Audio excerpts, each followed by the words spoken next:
তার পিতা মাতা মৃত্যু বার্ষিক স্মৃতিচারণ উপলক্ষে। সেই জন্য গত বছর হয়েছিল বছরে একবার করে ভাগবত পাঠের ব্যবস্থা, যাতে আত্মকল্যাণ, আত্মমঙ্গল, চিরসুখ, চির শান্তি লাভ হবে। বুদ্ধ মহারাজ বলছেন, তেনই বাংময় মূর্তি প্রত্যক্ষা বর্ততা হয়ে সেবনাৎ শ্রবণাৎ পাঠাৎ দর্শনাৎ পাপনাশিনী। এই ভাগবত রূপ কথাটি যদি কেউ আশ্রয় করতে পারে, তার জন্মান্তরের সমস্ত পাপ নষ্ট হয়ে যায়, ভগবত উন্মুখী সুকৃতি লাভ হয় এবং অন্তিমকালে রাধা গোবিন্দের চরণ প্রাপ্তি হয়। মনুষ্য জীবনের একমাত্র উদ্দেশ্য লক্ষ্য কেবলমাত্র বিষয় ভোগ, ইন্দ্র সুখ ভোগ নয়। মনুষ্য জীবের মাত্রে একমাত্র মুখ্য লক্ষ্য বা তাৎপর্য হচ্ছে সেই অদ্বয় জ্ঞানতত্ত্ব, আদর্শ অপ্রাকৃত অতীন্দ্র যে বস্তু ভগবান, তার ভজন করা, তার সেবা করা। সেই ভগবত ভজন, ভগবত সেবা জীবের স্বরূপেরই ধর্ম। জীব বিরূপে ধর্মেতে স্থিত হওয়ার জন্য তার ভগবত ভজন, ভগবত সেবা, তার বিস্মৃতি ঘটেছে। তাই কৃষ্ণাষ্টমীর বৃন্দাবন গোসাইপাদ জানালেন, মায়ামুক্ত জীবের ঐশ্বত কৃষ্ণ জ্ঞান, জীবের কৃপায় কৃষ্ণ কইলা বেদ পুরাণ। সাধু শাস্ত্র আত্মরূপে আপনারই জানান, কৃষ্ণ মোর প্রভু ত্রাতা জীবের জ্ঞান। মায়ামুক্ত, মায়া মানে অজ্ঞানতা, অবিদ্যা, অস্মিতা রূপ আবরণ আমাদেরকে অ্যারেস্ট করে নিয়েছে, আমাদের বুদ্ধিটাকে বিপর্যয় করেছে। এই মায়ারূপ সংসার, মোহমায়ার সংসার, অনাদিকালের থেকে কর্মবন্ধনে আমরা আবদ্ধ হয়ে আছি। অনাদিকাল থেকে জন্ম মৃত্যুকে আমাদের স্বীকার করতে হচ্ছে। বাস্তবিক জীবের স্বরূপে জন্ম নাই, মৃত্যু নাই। বাস্তবিক জীবের স্বরূপে দুঃখ নাই।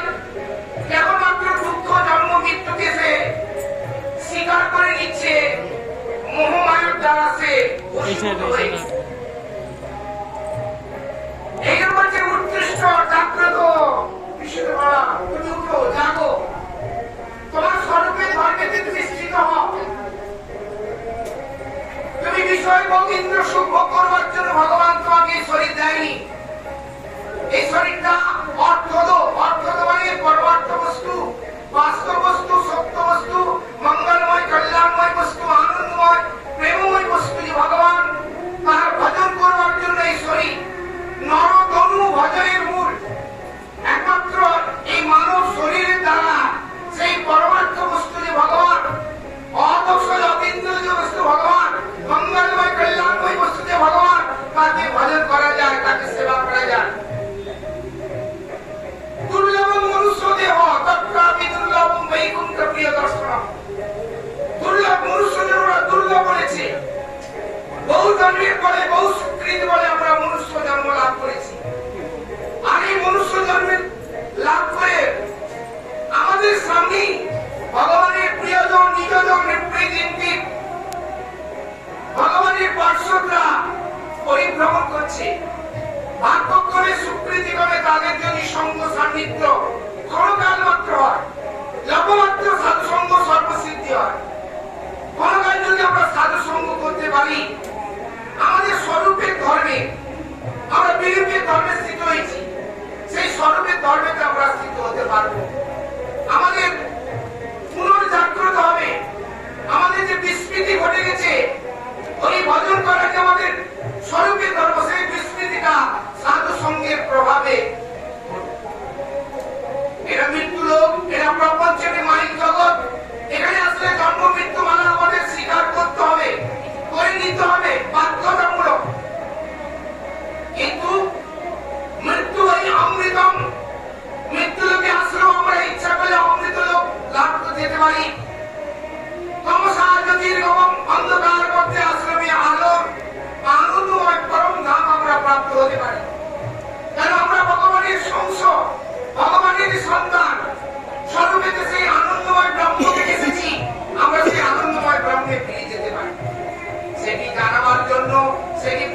জন্য শাস্ত্র মহাজনগণ বারবার তোমাকে ডাকাচ্ছে।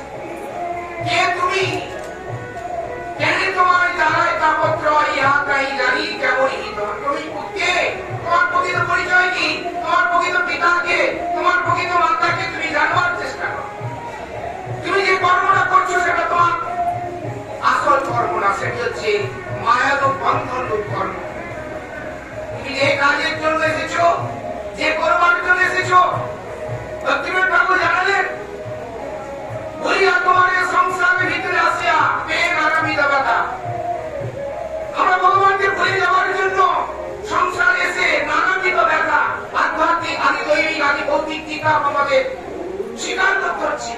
শারীরিক পীড়া, মানসিক পীড়া, দৈব কর্তৃক গ্রীষ্ম, বৃষ্টি, বর্ষা, বিভিন্ন রকমের রোগ ব্যাধি আমাদেরকে স্বীকার করে নিতে হচ্ছে।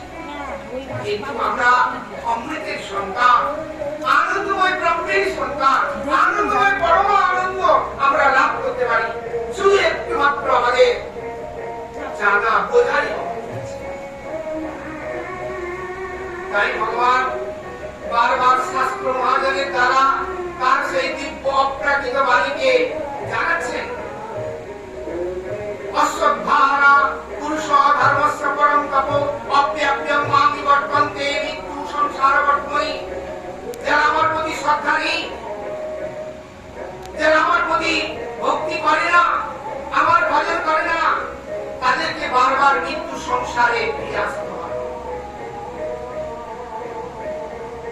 ভগবান জানালেন, মা কুন্তীয়, হে অর্জুন, যারা আমার শরণাগত হয়ে আমার ভজনা করে আমার আশ্রয় আসে, তাকে আমি মৃত্যু সংসার থেকে চিরতরে, যতক্ষণ সে আমাকে পাচ্ছে তাকে বারবার এই মৃত্যু সংসারে পুনর্জন্ম লাভ করতে হয়। কিন্তু একবার যদি আমার শরণে এসে যায়, আমার ভজন করে, সে আনন্দময় পরম ধাম আমার প্রাপ্ত হয়। তিনি ভগবান তার দিব্য বাণীর দ্বারা জানাচ্ছেন। তাই আমরা এই গ্রীষ্মকাল প্রকৃতির নিয়ম বিধির বিধান আমাদেরকে স্বীকার করে নিতে হয়। আমরা চাই না, দুঃখ চাই না, কিন্তু দুঃখ পেতে হয়। তাই প্রকৃতির বিভিন্ন রকমের বাধা, বিপদ, কষ্ট আমাদেরকে স্বীকার করতে হবে। তাই ভগবান নিজেই লীলা বিনোদন করে জগৎকে শিক্ষা দিলেন। এই গ্রীষ্মকালে ভগবানের বিশেষ সেবা, চন্দন সেবা করবার জন্য ভক্তি সূত্রধার শ্রীমন মহাপ্রভু আবির্ভাবের আগে পূর্বেই শ্রী রাধা ঠাকুরানীর নিজজন প্রিয়জন রাধার করুণার কৃপার মুক্ত মিত্র শ্রী মাধবেন্দ্র গোস্বামীপাদ সমস্ত তীর্থ পরিভ্রমণ করে বৃন্দাবনে দ্বাদশ বন পরিক্রমা করে, গিরিরাজ গোবর্ধন পরিক্রমা করে, গোবিন্দ কুণ্ডের সময় বসে ভগবানের দিব্য নাম জপ করছিলেন। এই হচ্ছে উদাসীনতা, বৈরাগ্যতা, অজাগৃত বৃত্তি। এই হচ্ছে সাধুর লক্ষণ। নির্বীক্ষ, অনন্য, নিরার, শান্ত, সাধবা, সাধুসনম, তিতিক্ষা, কার্মিকা, সুহিতা, অজাত শত্রু, শান্তা, সাধব, সাধু। প্রকৃত সাধু যিনি হবেন, সাধু মানে বেশটা সাধু নয়, তার জীবন চরিত্রটাকে সাধু করতে হবে, আচরণটাকে সাধু করতে হবে, স্বভাবটাকে সাধু করতে হবে, চরিত্রটাকে সাধু করতে হবে, মানসিকতাকে সাধু করতে হবে। কার্যের মধ্যে সাধুত্বতার প্রকাশ পাবে, উনি হচ্ছে প্রকৃত সাধু। 24 ঘন্টার মধ্যে 24 ঘন্টা কৃষ্ণ কনসাসনেসে যিনি উপনীত হতে পারবেন। তাই এমন এক মহাত্মা ভগবানের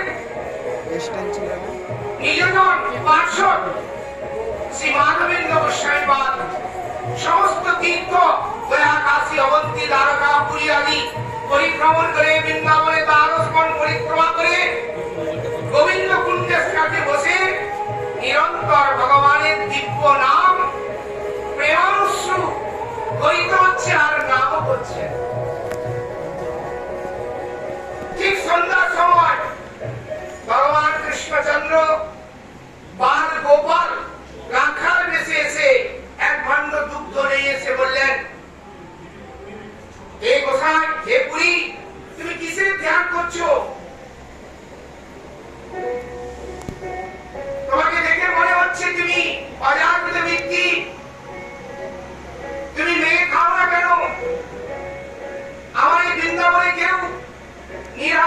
না তাকে আমি অন্ন বস্ত্র দিয়ে থাকি। তাই তুমি এই দুগ্ধ পান করো। মাধবেন্দ্র গোস্বামী পাদ বললেন, তুমি জানলে কি করে আমি নিরাহার, আমি উপবাসী? কি নাম তোমার, কোথায় তোমার বাস, কার তোমার বাস, কেমনই জানিলে আমি করি উপবাস? ভগবান নিজেকে আত্মগোপন করে বলছেন, আমি এই গ্রামে বাস করি। স্ত্রীলোক জল আনতে এসেছিল, তারা তোমায় দেখে গেল, তাই দুগ্ধ দিয়ে পাঠিয়ে দিল। তাই তুমি দুগ্ধ পান করো। কিসের ত্যাগ করো, কার জন্য কি করছো? পুরী গোসাই সেই দুগ্ধ পান করলেন। অমৃতময় দুগ্ধ স্বয়ং বিশ্বভানু নন্দিনী রাধারানী প্রেরণ করেছেন, আর গোবিন্দদেব নিজে সাক্ষাৎ সেই দুগ্ধ দিয়ে গেলেন। সেই দুগ্ধ নয়, অমৃতময়। ক্ষুধা তৃষ্ণা পিপাসা নিবৃত্তি হলো। আর গোপাল বলল যে তুমি দুগ্ধকে ভাণ্ডটা রেখে দেবে, গোদনের সময় হয়ে গেছে, আমি গোদন করে এসে এই ভাণ্ডটা নিয়ে যাব। পুরী গোসাই প্রতিষ্ঠা করতে লাগলেন যে কখন আসবে। দেখতে দেখতে রাত্রি 8টা, 10টা, 12টা, ঠিক দুটো সময় ভগবানের যখন নৈশ লীলা, নিকুঞ্জ লীলা, ঠিক এমন সময় সেই গোপাল স্বপ্নে এসে পুরী গোসাই নাম করতে করতে তন্দ্রা ভাব এসেছে, যখন গোপাল হাতে ধরে তাকে নিয়ে গেলেন। এই কুঞ্জে আমি গ্রীষ্ম বর্ষা শীত হেমন্তে বহু কষ্টে আমি পড়ে আছি। আমার নাম গোবর্ধনধারী, বজ্রের নিবৃত গিরিরাজ গোবর্ধনধারী গোপাল। সেবকরা মহেশ্বর ভয়ে আমাকে ফেলে চলে গেছে। বহুদিন তোমার পথ করি নিরীক্ষণ, কবে মাসবাসী মরে করিবে সেবন। এই যে সেবা, মাধবেন্দ্র গোস্বামী ভগবান নিজে তার সেবাকে প্রকট করলেন। সেবা হচ্ছে সর্বশক্তির ভিত্তি। বিশ্বভানু নন্দিনী রাধারানী কৃপা না হলে সেবা করা যায় না। বহু জন্মের সুকৃতি, বহু ভাগ্য না হলে হরি সেবা, হরি নাম, হরি ভজনের প্রবৃত্তি জাগে না। তাই বিশ্বভানু নন্দিনী রাধারানীর করুণার বিগলিত চিত্তে শ্রীগিরিধারী গোপাল প্রকট হলেন মাধবেন্দ্রকে সেবার ষষ্ঠ বিধান করবার জন্য।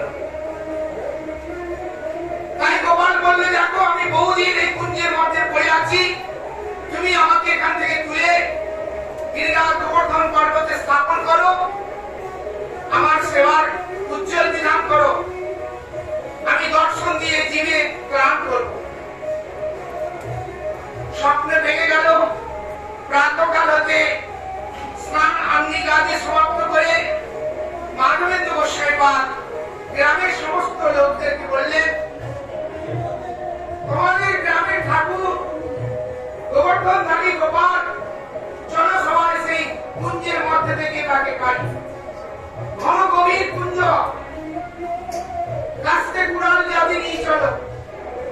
সমস্ত ব্রজবাসীরা স্বাভাবিক গোপালের প্রতি প্রীতি, গোপালও ব্রজবাসীর প্রতি স্বাভাবিক প্রীতি।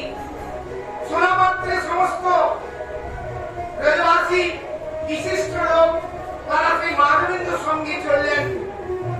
গভীর ঘন কুঞ্জে মাটি আচ্ছাদিত অপূর্ব সুন্দর গিরিধারী গোপাল মূর্তি পেলেন।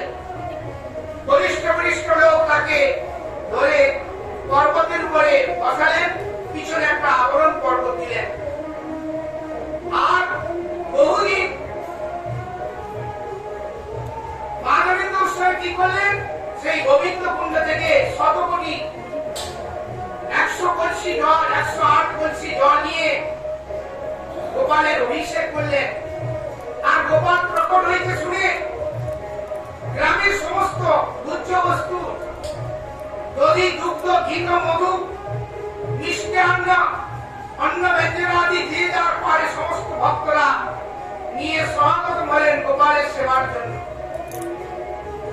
আর মাধবেন্দ্র গোস্বামীর পঞ্চামৃত গপ্প আদির দ্বারা তৈল গীতা সুগন্ধ সুবাসিত দিয়ে গোপালের স্নান করিয়ে নূতন বস্ত্র পরিধান করালেন এবং গোপালের সুন্দর সেবার পরিপাটি বিক্ষণ করলেন। আর সমস্ত ব্রাহ্মণরা 10 জন ব্রাহ্মণ, অন্য 4 জন রুটি, পিঠে বানা, লাড্ডু, মিঠাই, বহু রকমের পান তৈরি হতে লাগলো। পূর্বে নন্দ মহাদেবীর যখন অন্নকূট হয়েছিল সেই রকম সমারোহের সহিত অন্ন ব্যঞ্জনাদি গোপালের ভোগ লাগলো। বহুদিনে ক্ষুধার্ত গোপাল খাইল সকল, একলা মাধব তা করিল অনুভব। মাধবের কাছে গোপালের কিছু দুঃখায়িত না। সেই মাধবেন্দ্র গোস্বামীর কাছে শ্রীগিরিরাজ গোপাল প্রকট হলেন এই গ্রীষ্মকালে সেবা প্রকট করে চন্দন সেবার জন্য। বিশেষ রূপে গোপালের উৎসবাদী হলো, ভোগ রাগ লাগলো, আরতি হলো, সবাই আনন্দের প্রসাদ পেলেন। বহু দূর দূর থেকে ভক্তদের সমাগম হলো। গোপাল প্রকট হয়েছে আনন্দের উৎসবে। সমস্ত ভক্ত মাতাদিরা, ব্রজবাসীরা তারা একদিন করে ভান্ডারা উৎসব দিতে লাগলো, রোজই উৎসব হতে লাগলো। দূর দূর গ্রাম দেশ থেকে বহু লোক আসলো, গোপালকে দর্শন করলেন, প্রসাদ পেলেন। মথুরাতে বড় বড় দানি শেখরা তারাও এসে গোপালের দর্শন করে প্রসাদ পেয়ে প্রসন্ন হয়ে তারা গোপালের কেউ মন্দির, কেউ নাট্য মন্দির, কেউ সেবক খণ্ড, কেউ ভান্ডার ঘর, প্রাচীর আদি বহু রকমের সেবার পরিপাটি সৃষ্টি হল। ব্রজবাসীরা গোপালের সেবার জন্য এক একটি করে গাভী দিলেন। নবরক্ষ ধেনু গোপালের দুগ্ধ সেবার জন্য ব্যবস্থা হল। এইভাবে 2 বছর সেবা হতে লাগলো। আবার গোপাল একদিন স্বপ্নে দেখা দিল, হে মাধব, আমি বহুদিন দীর্ঘ মাটির নিচে গ্রীষ্ম বর্ষা প্রচুর তাপে আমার শরীর দগ্ধীভূত হচ্ছে, তুমি পুরী গ্রামে গিয়ে সেই মরণ চন্দন এনে আমার গায়ে লেপন করো। অন্যের দ্বারা নয়, তুমি নিজে যাবে। ভক্তের দ্বারা কি লীলা বিনোদন করবেন ভগবান নিজেই জানেন। যিনি কর্তুম অকর্তুমন্যতা সমর্থ, যিনি 6কে 9, 9কে 6 আঁকে না করেন, তিনি হচ্ছেন সর্বেশ্বর, অনাদি রাজি গোবিন্দ, সর্বকারণের কারণ। তিনি বাল গোপাল রূপে আজকে লীলা বিনোদন করছেন। সেই সময় এই গৌর দেশ থেকে 2 জন বৈরাগী গেছিল। তাদেরকে মাধবের স্বামী মন্ত্র দীক্ষা দিয়ে গোপালের সেবার সুষ্ঠু বিধান করলেন। আর গোপালের চন্দন সেবার জন্য মাধবের সেই বৃন্দাবন থেকে পদব্রজে হেঁটে এই গৌর দেশে এসেছিলেন। এই গৌরকে নদীয়াতে শান্তিপুরে অদ্বৈত পাঠে এসেছিলেন। অদ্বৈত আচার্য সেই মাধবেন্দ্রের প্রচুর সেবা করেছিলেন এবং মন্ত্র দীক্ষা নিয়ে নিজেকে কৃতার্থ মনে করেছিলেন। তারপর সেই নবদ্বীপ মহাপ্রভুর জন্মস্থানে অর্থাৎ মহাপ্রভু আবির্ভাবের পূর্বে সচী মাতা জগন্নাথ মিত্রে সাক্ষাৎ করেছিলেন এবং জগন্নাথ সচী মাতা প্রচুর সেবা করে মাধবেন্দ্রের আশীর্বাদ লাভ করেছিলেন। সেই মাধবেন্দ্র আশীর্বাদ এই বাংলা থেকে উত্তরের দিকে যখন যাচ্ছিলেন তখন এই জলেশ্বর হয়ে বালেশ্বর রেমুনাগামী উপনীত হয়েছিলেন। সেই রেমুনাগামীতে গোপীনাথ বিগ্রহ, পরমমোহন মধুর গোপীনাথ বিগ্রহ, ত্রেতা যুগে রামচন্দ্র যখন 14 বছর বনবাসে ভরদ্বাজ ঋষির অনুমতি ক্রমে চিত্রকূট পর্বতে অবস্থান করছিলেন, সেইখানে এক সময় রামচন্দ্র প্রাতঃকালে প্রকৃতির সুন্দর পরিবেশ নিরূপণ করে এক ধনুর্বাণের দ্বারা এক বস্ত্র খণ্ডেতে ভাবিকালে দাপর যুগে ভগবান লীলা পুরুষোত্তম রূপে কৃষ্ণ রূপে লীলা করবেন সেই মূর্তি তিনি অঙ্কন করছিলেন। লক্ষণ ঠাকুর কাষ্ঠবর্ণ ফট মূল সংগ্রহ করবার জন্য চলে গেছেন। মাতা ভগবতী সীতা দেবী পর্ণকুটিরে ছিলেন। বিবাহিত সেই রামচন্দ্র কৃষ্ণচন্দ্র মূর্তি পাথরে অঙ্কন করলেন। এমন সময় ভগবতী মাতা সীতা দেবী এসে বলেন, প্রভু এ পতি দেবতার স্বামী আপনি কি করছেন? বলে আমি দাপর যুগে এই শ্যাম সুন্দর মদনমোহন বিগ্রহে আমি আবির্ভূত হব, তাই ভাবিকালে লীলাকে আমি স্মরণ করছি। তাই সাক্ষাৎ রামচন্দ্র অঙ্কন করেছিলেন এবং সীতা দেবী পরশেতে সেই বস্ত্র মূর্তি চিন্ময় মূর্তিতে পরিণত হয়েছে।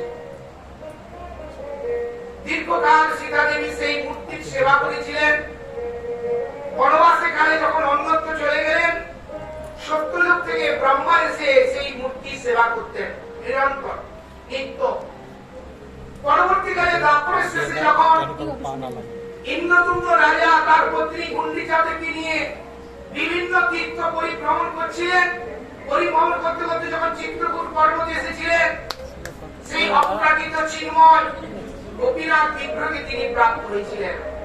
সেই বিগ্রহকে তিনি গাড়ি করে নিয়ে যাচ্ছিলেন। যাওয়ার পথে এই উড়িষ্যা রেমুনা অর্থাৎ বালেশ্বর রেমুনা গ্রামেতে সেই বিগ্রহ স্বপ্নে আদেশ করলো, আমি আর এখান থেকে যাব না, এটি বৃন্দাবনে বিভাবিত অভিন্ন বৃন্দাবন স্থান, এখানে প্রচুর গোয়ালাদের বাস, দধিযুক্ত প্রচুর পরিমাণে পাওয়া যায়, তুমি আমাকে এখানে স্থাপন করো। ইন্দ্রদুম্ন রাজা গোপীনাথের আদেশে সেখানে মূর্তি প্রতিষ্ঠা করলেন, মন্দির করলেন। উৎকল থেকে ব্রাহ্মণ আদি সেবার পরিপাটি বিধান করলেন। তারপর তিনি উৎকলের যাত্রা পুরী যাত্রা করলেন। সেই গোপীনাথ বিগ্রহ অপূর্ব সুন্দর দর্শন দান করে জগৎবাসীকে কৃতার্থ করছে। এই মাধবেন্দ্র গোস্বামী পাদ যখন বাংলা থেকে উড়িষ্যা থেকে যাচ্ছিলেন, তখন এই গোপীনাথ বিগ্রহ দর্শনে গেছিলেন। সেই গোপীনাথের সেবার পরিপাটি সুন্দর অপূর্ব দেখে খুব প্রসন্ন হলেন। তাই পূজারীকে জিজ্ঞাসা করলে, কাটা ভোগ লাগে, এখানে কি কি ভোগ থাকে? পূজারী ঠাকুরের সেবার বিবরণ করলেন। সকালে প্রাতঃকালে উপর ভোগ, বেলা ৮টার সময় বাল্য ভোগ, মধ্যাহ্নে রাজভোগ, বিকালেতে শীতল ভোগ, রাত্রিতে দ্বাদশ মৃৎপাণ্ড অমৃতগিরি ক্ষীর ভোগ লাগে। সেইটা বিশেষ প্রসিদ্ধ ক্ষীর গোপীনাথের। এই কথা শোনা মাত্রে মাধবেন্দ্র গোস্বামী চিন্তা করলেন, যদি কিঞ্চিত ক্ষীর প্রসাদ পাওয়া যেত, তাহলে আমি গোপালকে সেই ক্ষীরের আস্বাদন করে গোপালকে বৃন্দাবনে আবার গোপালকে লাগাতাম। এরূপ চিন্তা করে ভাবলেন, ঠাকুরের ভোগ লাগেনি, আমি এরূপ ভাবনা করলাম। বিষ্ণু মরণ করতে করতে তিনি নাম কীর্তন করতে লাগলেন। এদিকে পূজারী সেই ঠাকুরের সেবা পূজা ভোগাদি দিয়ে আরতি করলেন এবং ঠাকুরকে স্বয়ং দিয়ে ঘরে চলে গেছে।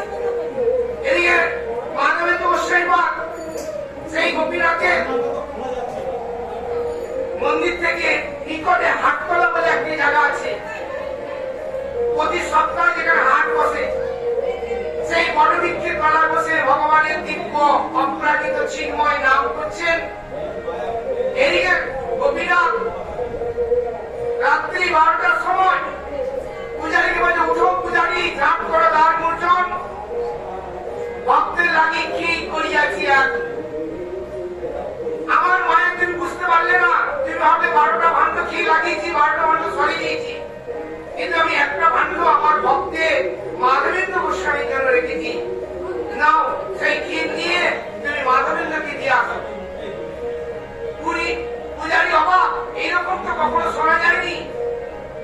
সত্যি সত্যি কাপড় টাপড় ছেড়ে শুদ্ধ মনে তিনি দ্বার খুলে দেখলেন গোপীনাথ ক্ষীর নিয়ে দাঁড়িয়ে আছে। ক্ষীর নিয়ে জায়গা লিপে হাত করে কি জন্য গোপীনাথ ক্ষীর পাঠিয়েছে।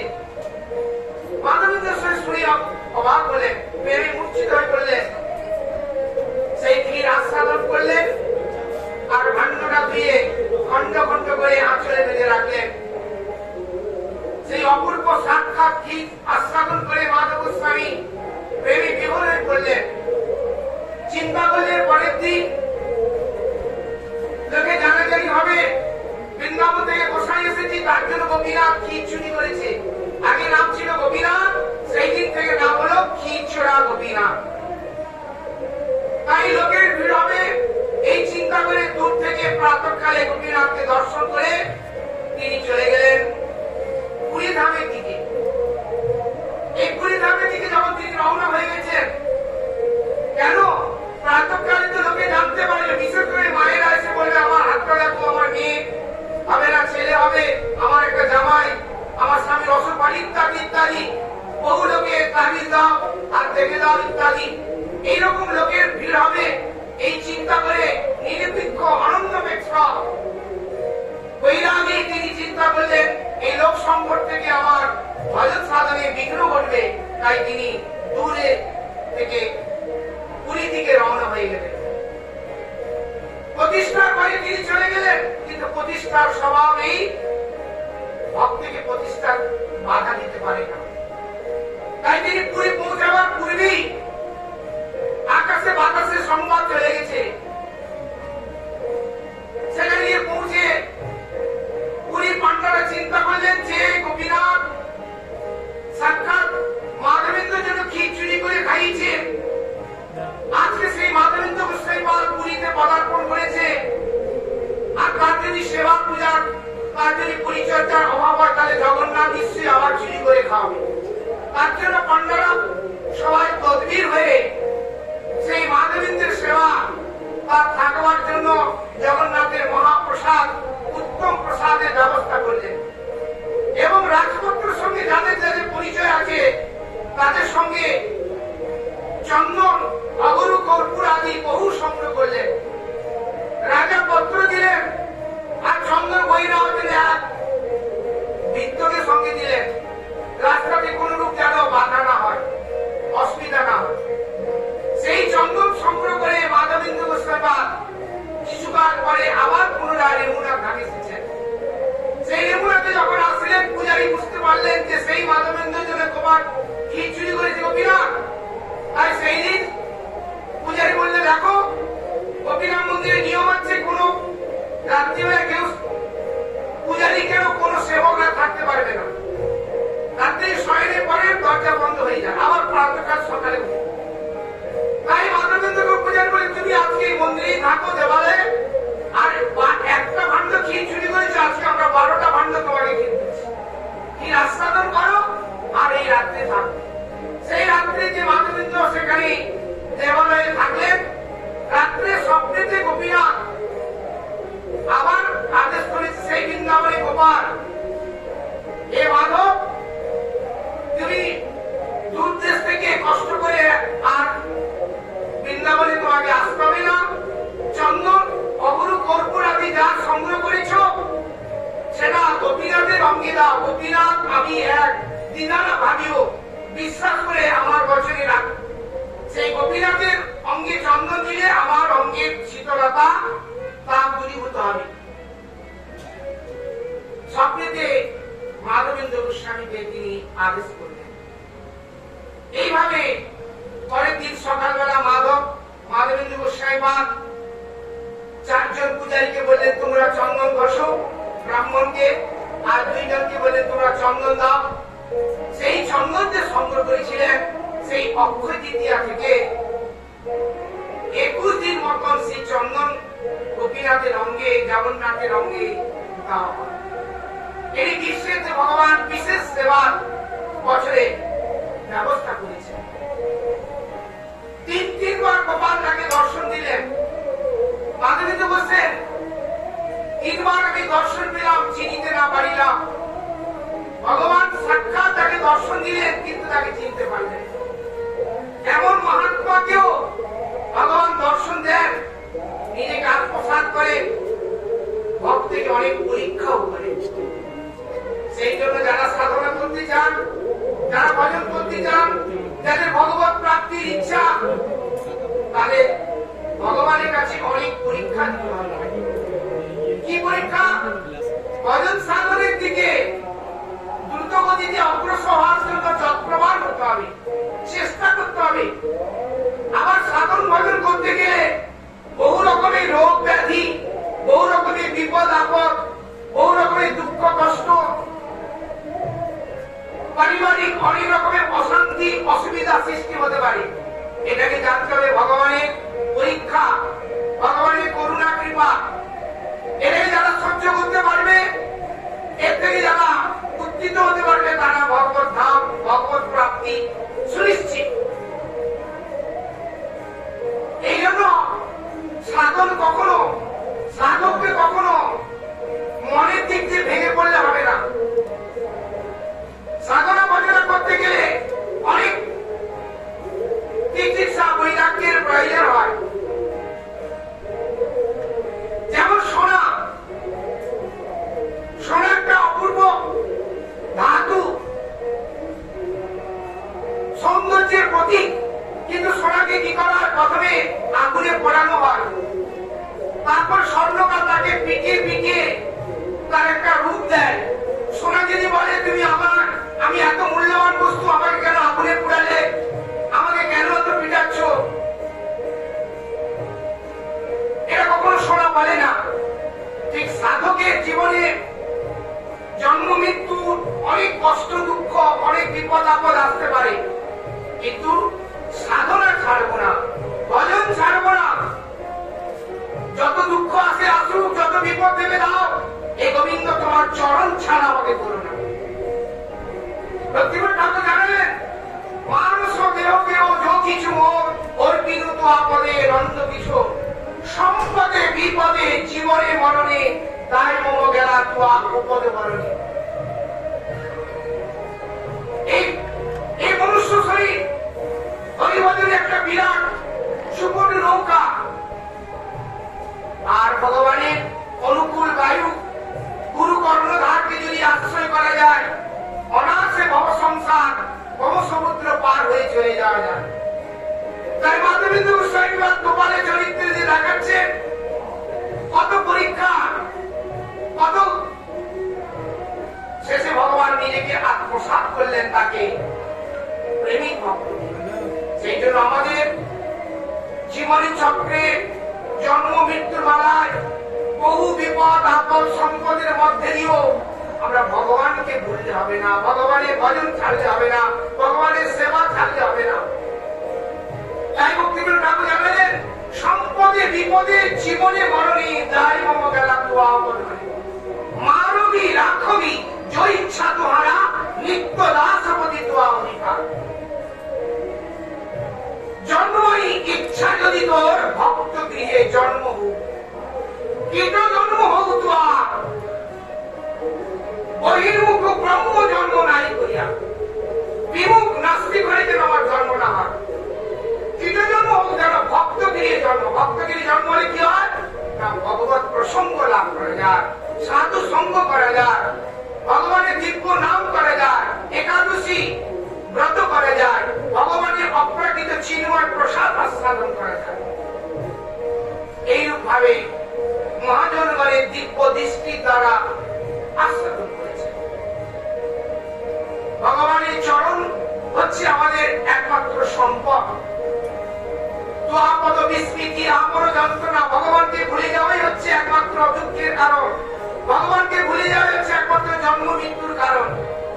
সেই জন্য যেখানে থাকি, যে অবস্থা থাকি, যে কোনো কর্ম করি না কেন, আমাদের মনে রাখতে হবে ultimate goal, back to hmm, back to god, back to eternity. সেই ভগবত প্রাপ্তি, ভগবত ভজনই হচ্ছে আমাদের স্বরূপে আনন্দী কর্তব্য। যাত্রীষী ভাবনা তাত্রীষী সিদ্ধি ভবতি, যে যেমন ভাবে ভাবনা করবে সে তেমন ভাবে ভগবত প্রাপ্তি। যে যথা আমার প্রবর্তন্তে তার তথৈব ভজম্য, যে যেমন ভাবে আমার কাছে শরণাগত হয়, যে যেমন ভাবে চায় আমি তার কাছে তেমন ভাবে প্রকাশ করি। ভগবান সর্বত্র আছে, সব জায়গায় আছে, অন্তর্যামী, অন্তর্যামী রূপে তিনি বর্তমান আছে। তিনি নাম রূপে আছে, কথা রূপে আছে, সেবা রূপে আছে, ধাম রূপে আছে, গুরু বৈষ্ণব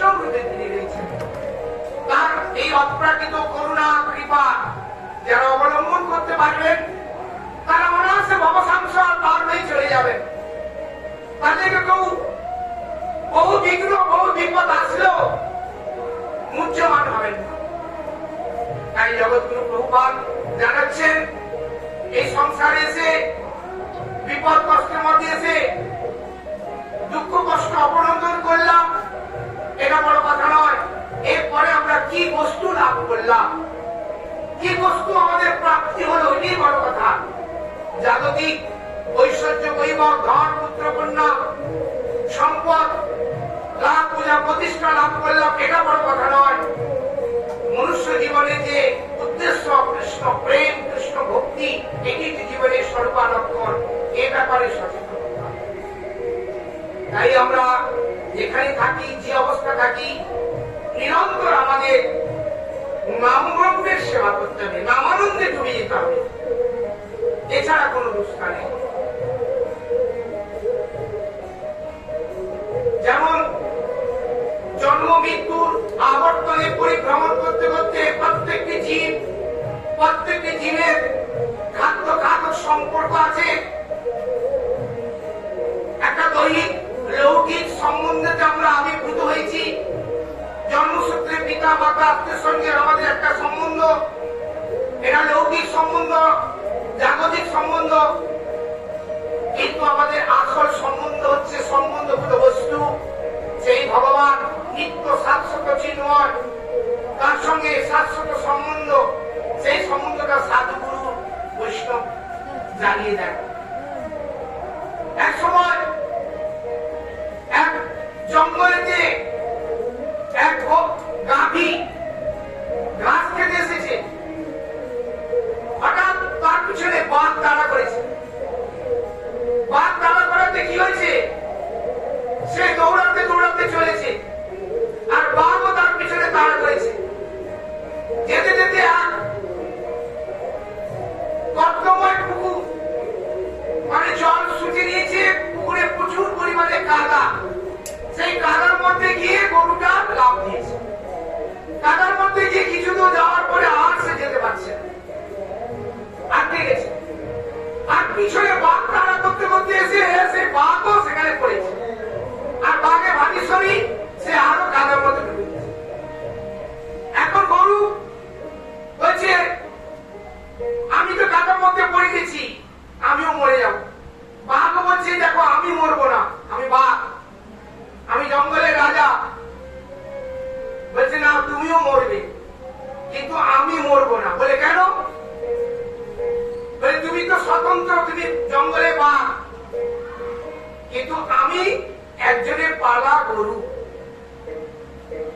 আমার মালিক আছে, তোমার তো মালিক নেই।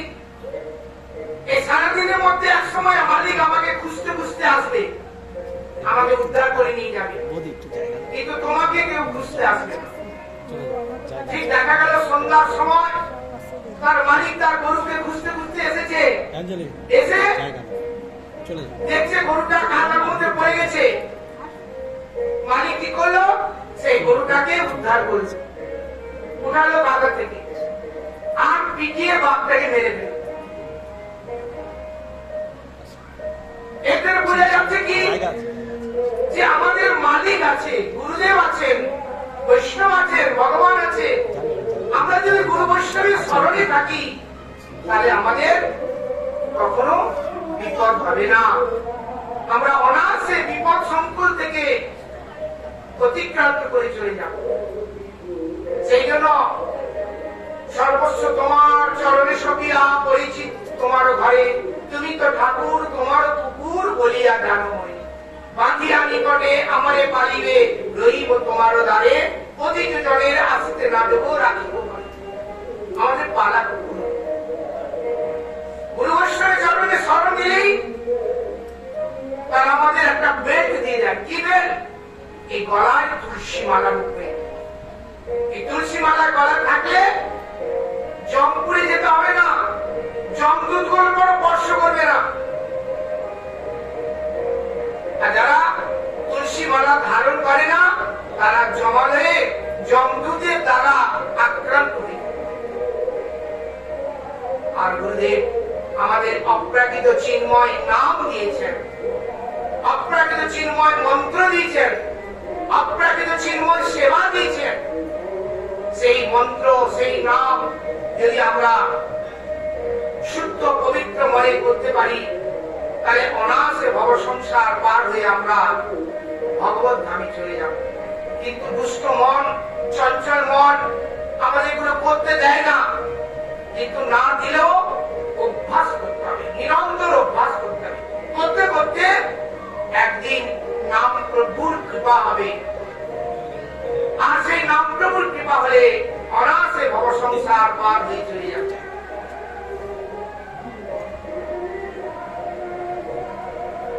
এই জন্য কৃষ্ণ নামের মহিমার কথা বহু আছে। কলিযুগে ধর্ম হয় নাম সংকীর্তন, এতর্পবতীর্ণ সচিরনন্দন। কলিযুগে নাম রূপে কৃষ্ণ অবতার, নাম হইতে হবে সর্ব জগৎ নিরন্তর নাম করতে। খাইতে শুইতে নাম লয়, তার মহিমা বেদে নাহি কর। কিবা শয়নে, কিবা ভোজনে, কিবা জাগরণে অহর্নিশি চিত্ত কৃষ্ণ বদন। কিন্তু নাম ছাড়লে হবে না। নামই তোমাকে নিয়ে যাবে সংসার চক্র থেকে উদ্ধার করে ভগবানের পাবে। এই জন্য নাম নামই অভিন্ন। যেই নাম সেই কৃষ্ণ ভজন নিষ্ঠা করি, নামের সহিত আছে নাম। মুখে বাণী থাকিতে নারায় কৃষ্ণ নাম, সেই লোক সংসারে ভূমি অভিনাম। কিন্তু নাম করতে গেলে অনেক বাধা বিপদ আসে, অনেক শারীরিক অসুবিধা হয়, কিন্তু তথাপি নাম ছাড়তে হবে না। তাই মানবেন্দ্র গোস্বামী পাদ নিরন্তর সেই নাম করতে করতে শেষে ভগবত প্রাপ্তি, ভগবান প্রেমানন্দ তিনি লাভ করেছিলেন। আমাদের গুরুবর্গ মহাজনগণ এই নাম ব্রহ্মের সেবার কথা বলেছেন। যত বিপদ আছে, যত দুঃখ আছে আসুক, যত সমস্যা আছে আসুক, কিন্তু কেউ যদি একান্ত স্মরণ হয়ে সেই নাম ব্রহ্মের সেবা করতে থাকে, তাহলে প্রভু আমাদের সর্বতভাবে রক্ষা করবেন। তাই সুকুমার প্রভু তার পিতৃ মাতৃ আত্মকল্যাণার্থে, ভগবত গীতার্থে আজকে ভাগবত পাঠ ব্যবস্থা করেছেন। তার পিতা মাতা আত্মকল্যাণ লাভ হোক, পরিবারের আত্মকল্যাণ লাভ হোক, সেই সঙ্গে আমাদেরও ভগবত স্মৃতি জাগ্রত হোক। নিরন্তর যেন ভগবত পাদ পদ্মে অহিতি অপ্রতিহতা ভক্তি লাভ করতে পারি। মহাপ্রভু নিজে বলছেন, ওই নন্দতুল্য কিঙ্কর পদিকং মাং বিষমে ভবঙ্গদৌ কৃপয়া তব পাদ পঙ্কধূলি সদৃশি চিন্তয়। হে নন্দতুল্য, আমি তোমার কিঙ্কর, নিরন্তর যেন তোমার চরণে আমার অহিতি অপ্রতিহতা ভক্তি হয়। ভক্তিবিনোদ ঠাকুরের বহু কীর্তনের মধ্যে এইরূপ ভক্তির কথা বলেছে। ভক্তি আমাদের সম্পদ, ভজন আমাদের সম্পদ, জীবনের বিষয়বস্তুটা আমাদের সম্পদ নয়। এগুলো আমরা কিছু সঙ্গে নিয়ে আসিনি, কিছু সঙ্গে নিয়ে যেতে পারবো না, কিন্তু আমাদের ভজন সাধনী সম্পদ আমার সঙ্গে যাবে। কেউ আমার সঙ্গে আসেনি, কারোর সঙ্গেও আমি যাবো না। কিছু নিয়ে আসেনি, কিছু নিয়ে যেতে পারবো না, কিন্তু ভজন সম্পত্তি আমার উত্তর জীবনকে সুন্দর পবিত্র ভাবনা চিন্তা দান করতে পারে। তাই আজকে সকলের কাছে সেই চন্দন যাত্রা গিরিরাজ গোবর্ধনের প্রকট লীলার কথা আস্বাদন করে আমাদের জীবনে কৃতার্থ বাঞ্ছা কল্পনা সিন্ধু ভৈবচ পতিতানাং পাবনে গো বৈষ্ণবে গো